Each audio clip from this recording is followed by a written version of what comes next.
Hello दोस्तों, आप सब कैसे हो। आज मैं आपको इग्नू द्वारा पेपरों की तैयारी के बारे में जानकारी प्रदान करूंगा ताकि आप परीक्षा के लिए अच्छी तैयारी कर सको और उसमें अच्छे अंक प्राप्त कर सको। आज मैं आपको बताऊंगा इग्नू में पेपर किस प्रकार से आता है और आप किस प्रकार से पेपर को हल करें। सबसे पहले आप पेपर को अच्छी प्रकार से पढ़ लें। अभी एक पेपर मेरे पास ये पिछले वर्षों का है, इसके बारे में मैं आपको बताऊंगा। ये EPS 15 कोड का पेपर है। ये इस प्रकार से पेपर आता है। इसके 3 भाग हैं। इसमें सबसे पहले आप इसको जैसे ही पेपर मिले इसको अच्छी प्रकार से पढ़ें। अब इसमें ध्यान देने की बात ज़रूरी ये है, सबसे पहले उन प्रश्नों को आप हल करें जिनका उत्तर आप अच्छी प्रकार से दे सकते हो। इसके बाद जो भी प्रश्न बचे हैं उनको आप छोड़ना मत।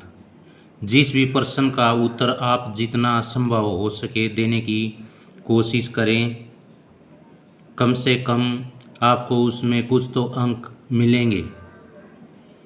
और पेपर को अच्छी प्रकार साफ साफ लिखाई करें। पेपर शुरू करने के लिए आपको मैं बताऊंगा, सबसे पहले ये यहाँ से शुरू करें।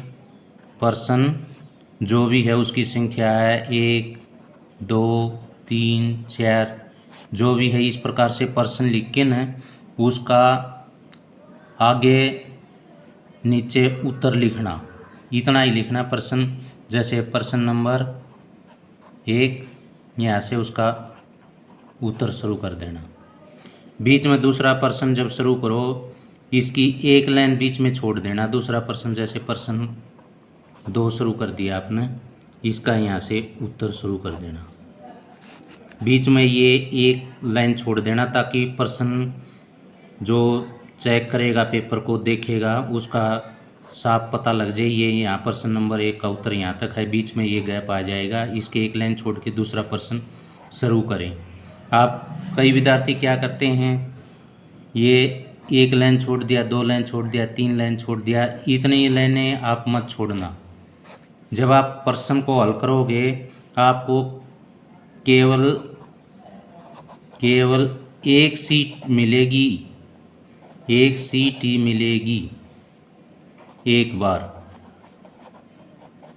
उसी में आपने पूरा पेपर हल करना है। अगर आपको पूरे प्रश्न हल करने हैं तो ये सीट फिर आपकी इसी प्रकार से ज़्यादा लाइन बीच में छोड़ोगे तो कम पड़ जाएगी। केवल आप एक प्रश्न से उत्तर देने के बाद एक ही लाइन बीच में छोड़ना, फिर दूसरा प्रश्न शुरू करना, ताकि एक लाइन का गैप होने से प्रश्न जांचने वाले अध्यापक को ये पता चल जाए ये प्रश्न यहाँ ख़त्म हो गया, यहाँ दूसरा है। और एक लाइन छोड़ने पर प्रश्न अच्छा भी लगेगा। उसके बाद आप देखिए ये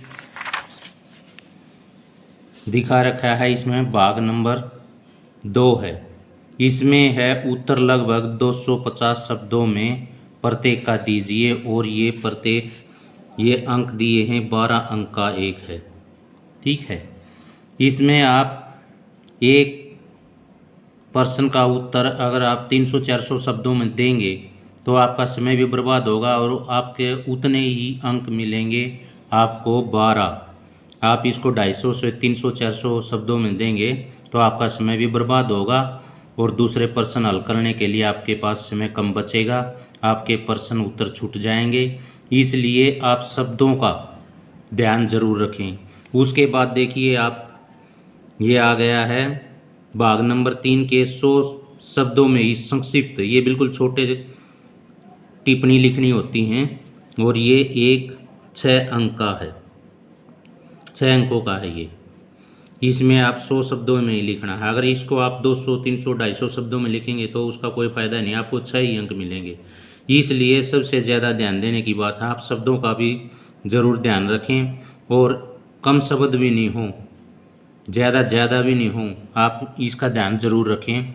और शब्दों का आकलन आप लाइनों के अनुसार करें। जिस प्रकार ये लाइन आएंगी ना सीट की, एक लाइन में आप मोटा मोटी शब्द गिन लेना, उसी हिसाब से आपको फिर ये पता लग जाएगा कितनी लाइनों में कितने शब्द लिखे जा चुके हैं। उसी प्रकार से आप लाइनों के हिसाब से देखना, प्रश्न आपका उत्तर पूरा हो गया है। ज़्यादा लिखने की ज़रूरत नहीं है, शब्दों का आप ध्यान जरूर रखें।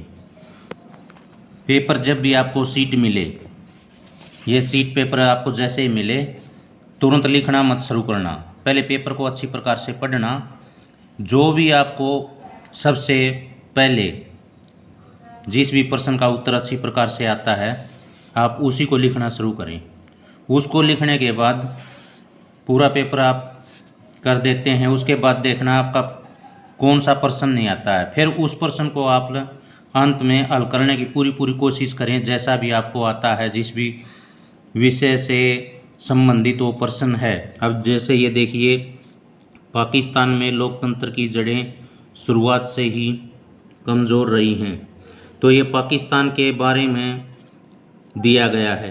तो पाकिस्तान में देखिए आप, लोकतंत्र है, वहाँ कानून व्यवस्था है, सरकार कैसी है, आर्मी का शासन कैसे है। इस प्रकार से आप अगर इसके बारे में पूरा विस्तार से नहीं लिख सकते तो मोटा मोटी आपको पता है पाकिस्तान में लोकतंत्र अच्छी प्रकार से कार्य नहीं करता, वहाँ सेना का शासन चलता है, सरकारों की मनमानी आर्मी सेना वहाँ चलने नहीं देती, आर्मी की मनमानी चलती है। इस प्रकार से मिला जुला कर आप ये 250 शब्द में इसका उत्तर देना है। 250 शब्द में नहीं दे सकते तो कम से कम आप 50-100 शब्द इसके बारे में कुछ न कुछ मिलता जुलता ज़रूर लिखें।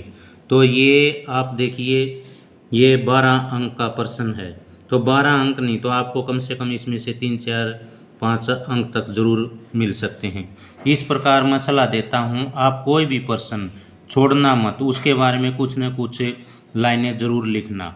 और अभी मार्च का महीना है, आपकी परीक्षाएं Indira Gandhi national open university की जून से शुरू होंगी। मार्च महीने में आपने जो काम करना है, सबसे पहले आप अपने असाइनमेंट, प्रोजेक्ट, रिपोर्ट जमा करवा दें और उसके बाद पेपर की तैयारी के लिए लगन से जुट जाएं। आपके जून में पेपर होंगे। इस वीडियो के बाद आपको और भी मैं टिप्स दूंगा किस प्रकार से आप कम समय में तैयारी करें। अगला वीडियो जब तक आए आप इसको लाइक, शेयर, सब्सक्राइब चैनल को ज़रूर कर दें। वीर हरियाणा देखने वाले सभी भाई बहनों को राम राम, जय हिंद, जय हरियाणा।